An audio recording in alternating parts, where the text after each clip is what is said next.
Hi there, welcome back. On this episode of the Mindful Money Podcast, I'm chatting with Jamie and Jacklyn Purvis. Jamie and Jacklyn are the father-daughter founders of the Be, Do, Have movement, a high-performance coaching company. They help people get unstuck to build bigger businesses and better lives. It's their mission to empower people to be the best they can be and have the courage to follow their dreams and live their best lives. Jamie, Jacklyn, welcome to the Mindful Money Podcast. Thanks for having us. We're excited to be here today. I'm excited to have you and have this conversation. So first, we do this, start off with some simple, some easy answer things. Where do you each call home and where are you connecting from now? I am now connecting from San Diego, California. So I've lived here for about 2 years, moved here when I got married. My husband's American, so made that move over. And I'm initially from Toronto, Canada, where Jamie's situated, where we've been situated our entire lives. So definitely Canadian team based. Yeah, I'm in Toronto and born and raised here, and I love San Diego. There's sun. Year round. So you were both born and raised in Toronto. Okay. I'm going to ask this question to Jacklyn because your dad is here. I think this is going to be a fun one to answer. What did you learn about money and entrepreneurship growing up? No help from dad. We've worked through some of these things now. I definitely learned to save, but in a way, a little bit initially was out of fear. So it took a lot for me to build up into, okay, you want to invest your money to also make money and understand that that wasn't necessarily a bad thing. So I got into the habit of spend for short-term means of joy, and then also feeling like I need to squirrel everything and save everything away. I mean, it's a good lesson, right? It's a good lesson to save, but not out of fear. That's good. Jamie, how about you? I had no money lessons from my parents. What I grew up with was a scarcity mindset. It was a middle class family. I didn't go for not having anything, but at the same time, it always seemed like there was more month than money. So I heard the conversations that, there's not enough money. Money doesn't grow on trees. Stuff that was embedded into my thinking. So I know I passed on some of that through Jacklyn, just in that normal conversation. I did start to learn and develop and realize and get into that abundant mindset and value money and the giving of money and setting up different accounts to allow cash flow, budgeting. And it changed my life when I really took control and responsibility for it. I always made a lot of money and it just sort of went through my hands, and I had to learn to make sure that I save some money for me. Well, I'm curious about how old you were when you saw the need for that transition, and then sort of by extension, Jacklyn, how old you were when he saw the need for that transition, so that some of that lesson might have came through there. This is a unique opportunity to have this from a multi-generation standpoint. Yeah, I went through bankruptcy, lost everything, made millions, lost 7 houses, went through total bankruptcy. Understood at that point I had to start to make some changes. And that's when I started to really realize that I needed to save money out of every paycheck for me. Before I paid everything else, I would always pay everything else and then save what was left. So there was never anything left. So when I reverse engineered that, for me, is when I started to see that opportunity. It would have been in my mid to late 30s before I really took control of my finances. And losing 7 houses and renting for 7 years, it was a blessing. And in hindsight, it was a blessing. At the time, it was hell. And not having, and blame and everything else, I took all that, never took any personal responsibility early on for it. And then once I took responsibility and realized I had to really start to move this plan forward, is when I started the process. And when I really saw the big changes, when I made a decision to stop drinking 8 years ago. So this is going on later. I was 50 at that point. And I'd started and we had started to accumulate again. But when I stopped drinking is when clarity came. And I really started to realize that, okay, I needed to take full responsibility and get really clear. And that's when my life really, the abundance that shifted after that was incredible. Wow. I mean, I'd say, so thank you for bringing up, it seems odd in this podcast setting to talk about alcohol, but thank you for bringing that up because I think that is my current struggle. Like I have a men's group that I'm part of and we're trying to work through Jonathan's issues with alcohol, not because, I'm drunk every night or anything like that, but just, it takes the edge off. And so when it takes the edge off, it's easy to do, but it also comes with other baggage. So to recognize that in this context is, I really, really appreciate that. So Jacklyn, when did you see this transition, or what did you experience with your dad going through some of these transitions in himself? I will say that them going through bankruptcy, it wasn't at the time, it wasn't something I was aware of. Like, I felt like we had everything we needed. It wasn't like, I think you guys sheltered it from us a little bit. Like, I didn't know at that time that you were going through everything you were going through. Also, I was born into it a little bit at that point, but I never really experienced that. I would say on my end, my experience from that was definitely up until my 20s when I started saving and budgeting and just started to become aware of what that meant. It was just never something I was really concerned with before that. And then it was around 25, 27 when I had done one of our leadership programs that really helps you go into like, what are the beliefs I have that are potentially blocking me and holding me back? And that's when I really started to notice, like, I have a huge fear about putting money into investments. So that holds you back in a way. Like, yeah, saving's good to a point, but that's only going to get you so far. So I really started to look at the limitations I held around that. And I think that came from a little bit just what Jamie and my mom went through at that point and how they got to that position. So yeah, that's the point when I started to realize, okay, I need to start looking at this differently. So do you actually call him Jamie? Yes. You do. Okay. Yeah, good pickup. Okay. It's interesting you picked that up because when in this is our business, this is our personal and business relationship, and it's never been dad on this since we started this business. It's never dad. It's Jamie, and I think that levels the playing field for me, and I wouldn't expect anything else. And yeah, good pickup. I have an 18-year-old and he called me Jonathan and I was like, no, well, I'm not Jonathan to you. It took being in business together. So the last 3 years. Seems reasonable. So we've talked about money. You had a bunch of houses, you went through bankruptcy. What about entrepreneurship? Were you like building something? And then and then sort of the flip side of that, Jacklyn, where did you learn about entrepreneurship? For me, I've been self-employed my whole life. I started my career in real estate, and as a real estate agent, just became very successful, very driven, deep-rooted scarcity beliefs. That's why I think what drove me so much and accumulate. And because I made so much money, it was always there and available. So then we started to buy and invest, then we started to build, and then we over-leveraged, and then the market crashed in 1989, and that's when I lost everything. So yeah, that was the experience there. It was just making a lot of money. I've always had the entrepreneurial spirit. And then when I lost it all, I licked my wounds for about 6 months and then just, what do I do now, right? I just got back on the horse and here we go again. And very cautious. My wife was very cautious at that point. I think my biggest regret is what I put her through. Yeah, what I put her through by just, presenting things and just expecting her to move along with me. And we are still together. Biggest benefit in life. I always say I married the last saint out of heaven because of everything we've been through, and we're still together after all that. And it made us stronger over time. But I've always been self-employed. And you get to build back better, right? That's the 100%. Yeah. Jacklyn. It's just interesting with Jamie sharing that too, because you can see in that response how much stuff around money can really still come up to this day. And that was how many years ago, right? Yeah, just interesting there. Entrepreneurship wise, I was surrounded by a second part my entire life. So grew up with it from my parents, my grandparents. It was just all around me. So I think when I went into the corporate space, I come from an advertising background. I did that for a few years. It was a great experience. Didn't love it. Definitely wasn't the space I was looking for. And I think in my heart, I always knew working on my own and creating something on my own was what I wanted. I saw a lot of more purpose and joy coming out of that space. And I just didn't know at the time coming out of school what that could be.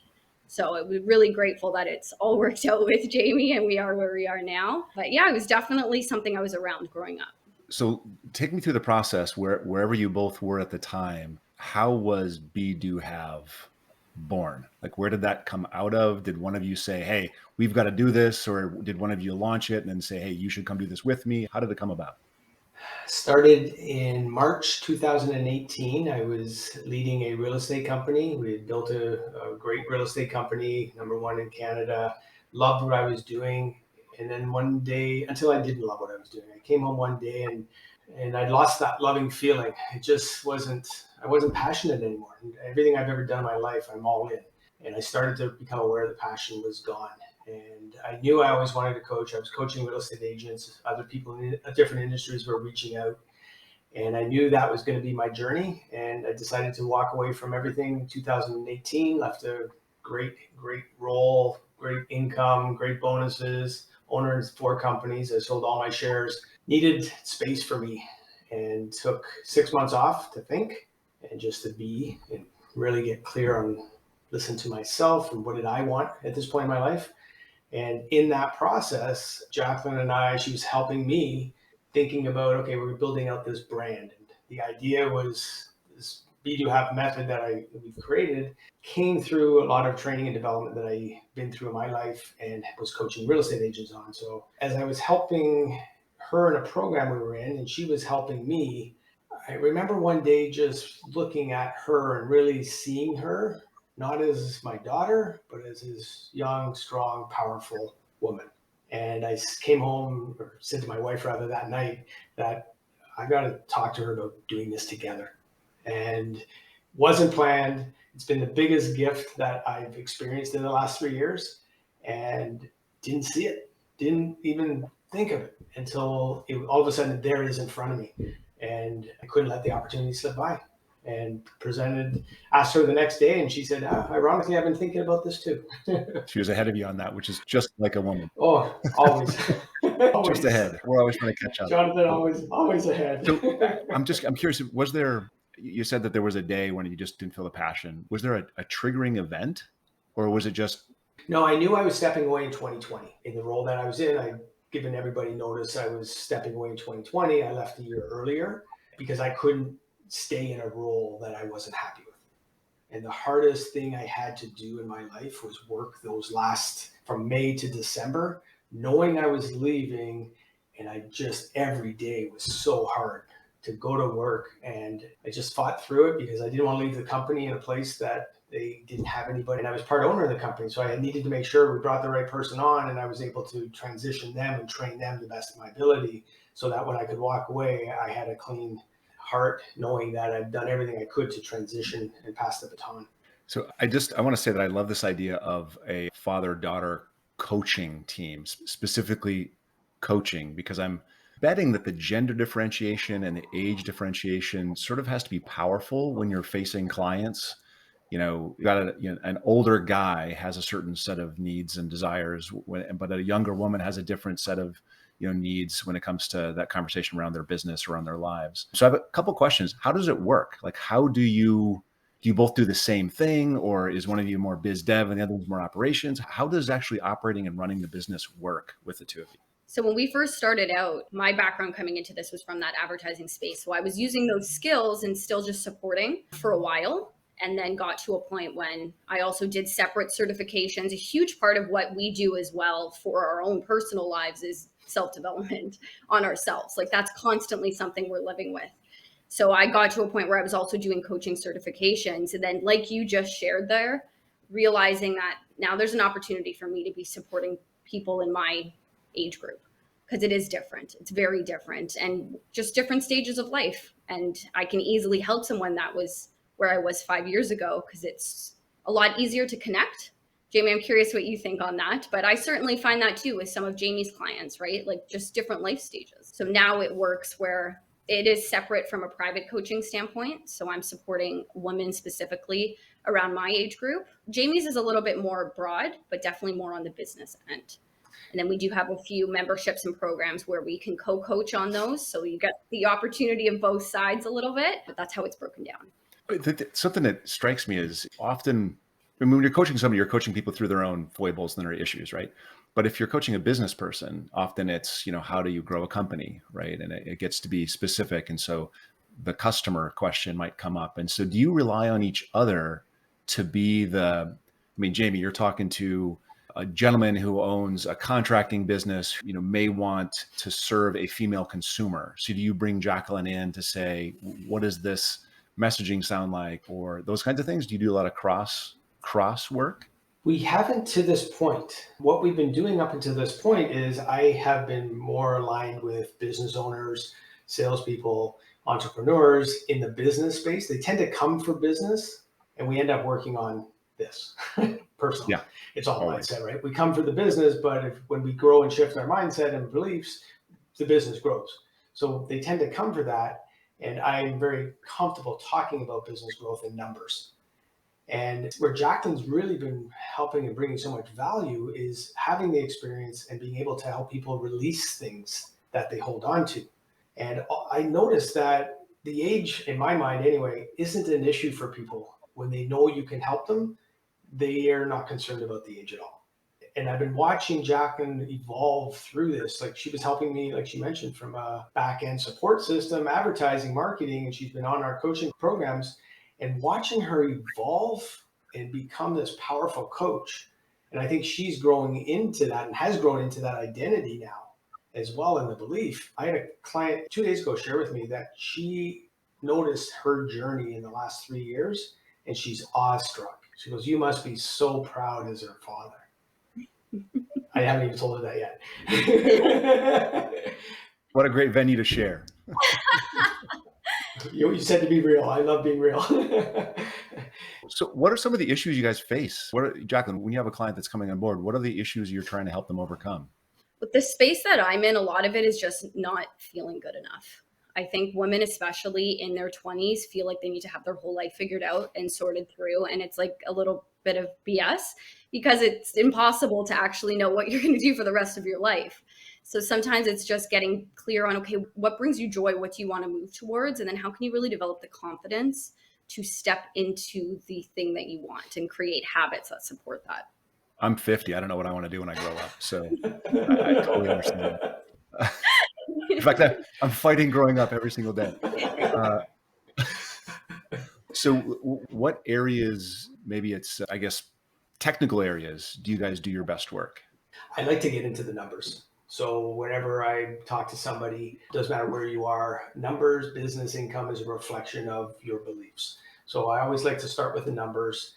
Most of our clients are already very successful and they feel there's something missing. They're feeling stuck. How come I can't break through? And then I start with the numbers and we start to build a vision of future pace them to build their business to this level. What's that going to look like? What do they envision it being? And then we reverse engineer it. So we lay out the vision for their life, their business goals. Life gets incorporated into that very quickly, because I like to make sure we have business and personal objectives and not overweighted in one. And once we do that, then we have the big vision. Then we can break it down into 3 metrics. What are the 3 metrics that you see that are going to help you get there? So it could be marketing, could be client acquisition, could be budgeting, financing, whatever that needs to be. Growth, leadership is a big one that always shows up. And then once we have that defined, then we can build out some strategies for each of those. So it's very independent and very customized based on the individual. What gets measured gets done, right? So measure. Yes, sir. 3 things. Yep. Jacklyn, how about you? I'm supporting a lot more in like career, relationships, and self-development space. So those metrics, I look at metrics, yes. So where is something that we can track? It is a little bit different from Jamie's standpoint, because you don't have that, like, it's not per se income and increase and number of sales calls. However, it is metric based. So what kind of routines are you doing? How accountable are you being to these actions? So it's just tracked more on an action base versus that specific number. So this is a question for both of you. What are the metrics that you see the most? And I ask this because, Jamie, it sounds like growth is important and you work with business people. I'm just wondering if there's business people that come to you and say, listen, I make enough money. In fact, I don't need to make as much money as I make. What I want is 10 more hours a week to spend on golf or staring at a wall or whatever. It's so interesting you say that, because that seems to be my conversations right now with a lot of people that are really successful that are sitting there saying, now what? And I think I love doing this is helping people get clarity, because if they can't do it on their own, or they would have done it. So now they're lost and they're looking for support and help. So in our conversations, we can help you get clarity. And I just ask some really thought-provoking questions that help them think. And I believe everybody's a leader. So if I can help them lead themselves to what's next and to really get in tune with their intuition. Sometimes we're so stuck in our conscious thinking and analytical minds that we're not living in the feeling, and the feeling will guide us. We know what's right, but are we following the feeling? And if we aren't even aware of the feeling, then there lies an opportunity where we can now take a step back and just start to think and just start to imagine, be like a kid. Like, what do you want? If anything was possible, if time and money weren't an option, what would you do? What's your passion? What do you love doing? What do you have fun at? What would you do for free? And helping people start to envision and just get back into that child mind. Jacklyn, do you want to add anything to that? It's just funny that you asked that question, really, because I see that with a lot of what Jamie shares is up until a certain point, everyone's obsessed with income. And then once they're there, it's no longer the thing. So it is really interesting how that shows up. And I think from my end, just what to actually track, it really comes down to time and consistency. So it's helping people think bigger about it and then looking at, okay, what does the day-to-day look like and how do we build that consistency to make things happen? So I've been a consumer of self-help and success literature since I was 10 years old. So I've been reading this stuff for 40 years, right?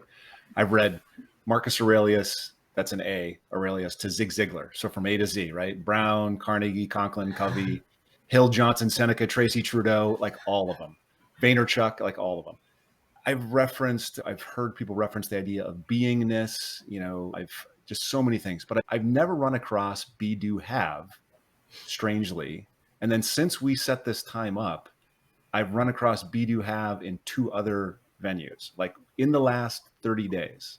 So never in 40 years and 3 times in 30 days, which I find it's almost like you're hitting a nerve of something that's out there right now, cultural.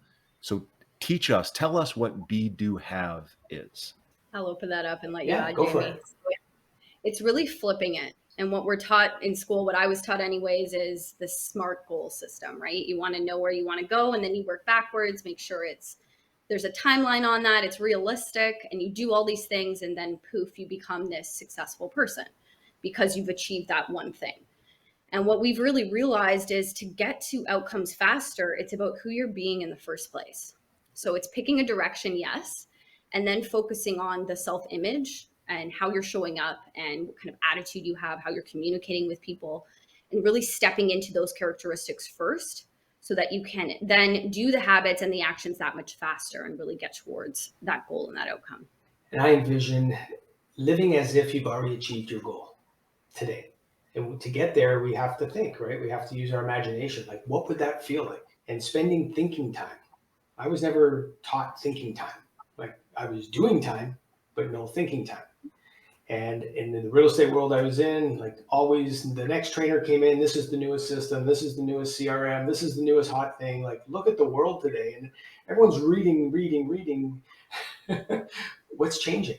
And I learned in my own personal life, I like to lead by example. So when I started to really put myself in a state of mind and imagining if this was the life I wanted, what would it be? And as I got clear on that, I started to think, well, how would I act? Who would I be hanging around with? How would I be spending my time? What books would I be reading? How would I be feeling? Ultimately, I'm going to feel more confident. And this whole process leads you down this path where we can literally close our eyes and in 5 minutes create this perfect world in our life, in our mind. The more we get clear on that, the more we build on that. And meditation has helped me tremendously. Writing down my goals on a daily basis, not even my goals, writing down who I am on a daily basis, as if this is who I am, reinforces the belief in me. That causes the change, which leads to doing things different than I've done in the past. So as my thinking grows and my awareness changes, I step and raise my frequency to live at a different level. All of a sudden, you just experienced it, Jonathan. In 30 days, your awareness level was raised, and now you're seeing it around you, right? The reticular activator has been triggered. Yeah. I thought that might have and now, yeah, well, that's exactly right. Brain science tells me. You know this, right? And so why are we taught this? Like, we do it. This is the reality of life. Like, there's 2 creations here first, and then the manifestation in the real world. I wasn't taught this growing up. I've learned it. It's in all the personal development stories and books. It's there, but it's woven. So why not have a principle and a method that we can teach? And that's what we're working on with our clients, to actually have a proven system, and it's trackable, and we're seeing the successes where people are doubling their businesses, having more free time, learning leadership, and just constantly changing this belief system in ourselves and what we're capable of doing. So that's the being part. The doing is actually easy, believe it or not.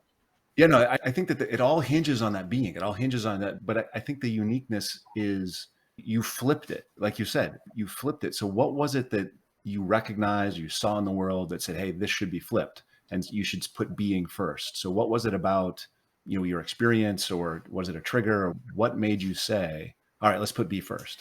I think for me, it was over the development of my years in training and taking courses and programs, and then just realizing where it happened. I had achieved something, and I didn't see this process until I started to reflect. And I reflected back, and I remember thinking, it happened when I made the decision that's what I wanted. And then I stepped into this shift in my mind and started acting as if. And I remember one of my mentors back at the time when I made that decision, she said to me, be presidential. And I looked at her not having any clue what she was saying. However, being presidential, meaning everybody's watching, more importantly, you've got to treat yourself as if you're already this person. And that was the first evolution of it for me in my real estate life. And as I transitioned out of this, when we were I was thinking, what do we name this company? And it was like, Be Do Have movement. Like, we want to create this movement of people that are stepping into living and having the courage to really go after life. I recently saw, and Jacklyn, this next question is going to be specifically for you, and this is another unique opportunity because we have different generations here. I recently saw, I don't remember who said it, but it was a Twitter post that talked about how a successful boomer thinks that $70,000 of income is enough. A successful Gen X thinks it's 85. A successful millennial thinks it's 110, and a successful Gen Z thinks it's 170. So it's very interesting to me that the younger you get, the younger generations think that success comes from a much larger amount of income. And I'm wondering if that is the culture, social media sort of warping it and making the have come before the be and the do. And Jacklyn, I'm wondering so you're kind of a younger generation. Would you speak to what you experience, what you see in culture that maybe you're trying to counter with coaching? There's a lot of fear for our generation. Like, we were brought up in a space where it wasn't as easy to get a property like it was watching my parents do that, right? Like, it was just a different space. Inflation has gone through the roof and it's still very much fear-based. So of course I think I need this amount. I mean, Gen Z, that number doesn't seem too far off, to be honest, just with the reality of what's going on around us. I do think a big component to that, though, is looking deeper than just having that income, and also, who are you being? Like, what does success actually mean? So maybe that's the question to really start thinking about for everybody. As much as it's that income, like, what else? Like, you're not just going to have that income and then poof, be successful. Like, it's also, how are you showing up every day? Like, what type of person are you being? It's going to come back to that being piece. And that's something over time. Like, I was very lucky. Jamie taught me what that was and how to show up as a person and how to really be a leader in your own life. And it's something that I practice every single day. Like, that doesn't go away. It just becomes a part of growing in the journey. Yeah, it's interesting. I recruited real estate agents for 9 years. And as agents and people were transitioning into real estate, the number everybody wanted to make was $100,000. Like, for anybody transitioning in, I knew that appointment, in my mind, it's 100. If they were really ambitious, it might go to 150. And then the super ambitious would go to 250. So it was interesting watching people coming in with this 6-figure mindset. And growing up, $100,000 was incredible. Now, also 30 years ago, 100,000 was more than today. It's probably $500,000 today, right? So the numbers change. What I'm seeing, though, as the younger generation, is they're not willing to accept old paradigms, old thinking. They want to do it their way. And there's so many more ways now for them that, like, what's an influencer, right? Like, what the heck's an influencer? And you can create a lifestyle on being an influencer, having a YouTube channel, and just like, so the world has just opened up. And I'm seeing this where people really aren't as concerned about the money. They want more of the lifestyle with the young generation. They don't want to sacrifice their life for the job. I'm seeing that so evident right now. That's great. I mean, that's what maybe it's a boomer thing. Maybe it's a Gen X thing. I don't know. It's one of us that created this idea of work. And then then you retire, then you have fun. Right. That was dumb. I don't know whose idea that was, but I know I bought in, like, I'm a card carrying member. So I get it. So there's just a ton of places we could go with this, but I want to make it really simple for listeners. And so what I'd love to do, and I'd love to have you each do this, but if the second person's answers are the same as the first, I'm going to cut it off and never air this. So it's got to be different stuff. So there's 2 questions. So I want to make it really simple. There's so much noise. If you guys could highlight one thing that somebody should do, and in the doing of that one thing, it would bring them closer to personal and financial success. And then the second question, again, for each of you, is what's one thing that we hear about, that we worry about, that the social soup keeps serving up to us, that we should just ignore, forget about, let go of, not concern ourselves with? It tells us we should be worried. We shouldn't worry about it. So an action is something we can do, and then something we can ignore. Jamie, you go first. Invest time thinking. Imagine creating space in your life, 30 minutes where you can think, 30 minutes a week, and just take time. You shut off all distractions, turn on the timer on your phone, and think about the life that you want to live. What would it be? Time and money aren't an option. What do you love to do? What inspires you? And just think. And then in that, you're going to get really connected to the feeling. The answers are within. In thinking, I realize for me, I'm allowing intuition to come through me. Ideas start to flow. I solve problems by thinking. I go in different directions by thinking. I get ideas by thinking. So I think the one thing I would recommend for everybody is starting 30 minutes a week, creating thinking time, and call it thinking time. Love it. Love it. Jacklyn, what's your one thing, your to-do? My to-do would be, with that thinking time that Jamie's talking about, my thing coming out of that is really getting super crystal clear on who you want to be in this process and setting standards for yourself. That would be the one thing that's changed everything for me, was learning what I'm willing to put up with, what my standards are for myself, and also for the people I allow around me. I love the way you phrased allow around me. And you don't have to give everyone access to your space. That's true. Right? That's excellent. And that was a big component of it. It's really learning.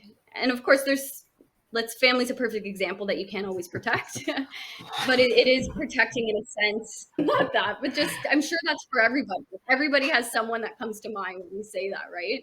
So I really had to learn, like, how can I protect my energy in situations so that I'm still showing up as who I want to be, regardless of who's around.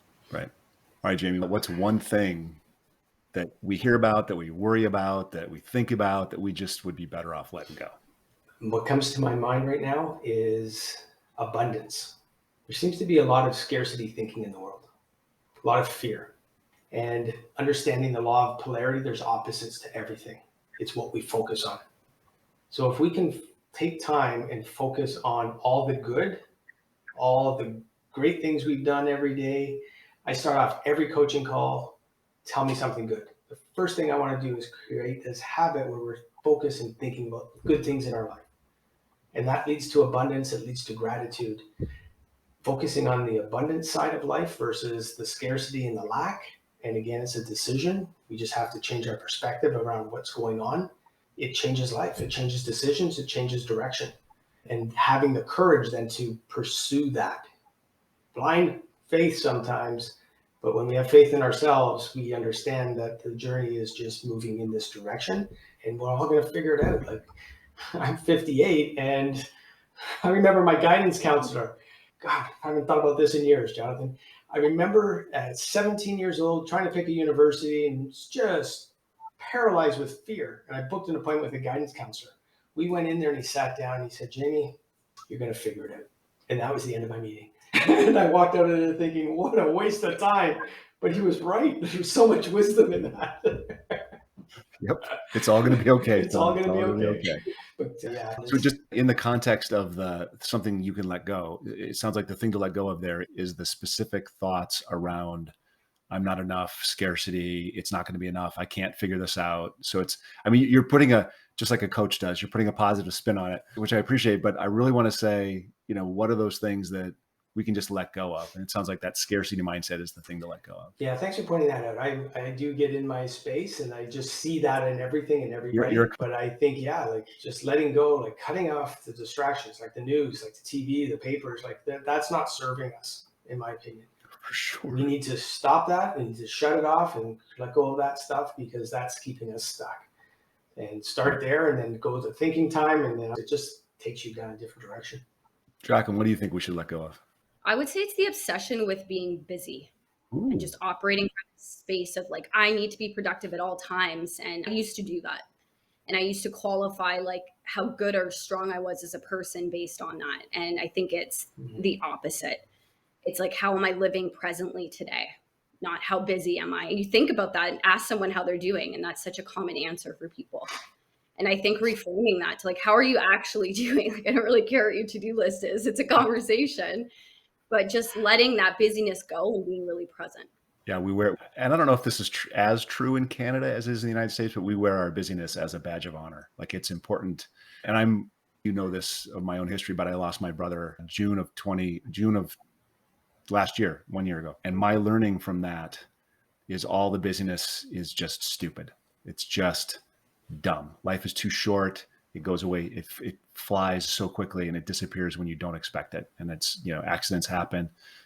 Shit in the world goes wrong. What are you doing today, right now? And how are you being today, right now? And I love the beat you have, because I think that fits right into how the world actually works. So thank you for that. Just before we wrap up, I'd like to get personal again. So Jamie, this first one's for you. Okay. What was the last thing you changed your mind about? Great question. What's possible? What's possible for our business on a global scale? So I think I was when I transitioned this into what I started off doing before I saw Jacklyn in this with me, it was semi-retirement. A couple days a week, I'm good.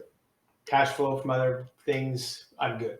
It was just to keep me busy and away from doing what I'm doing. And then we start this journey and realize that this is bigger than just us. I think that's what I've learned over the last 3 years, is the message is so much bigger than us.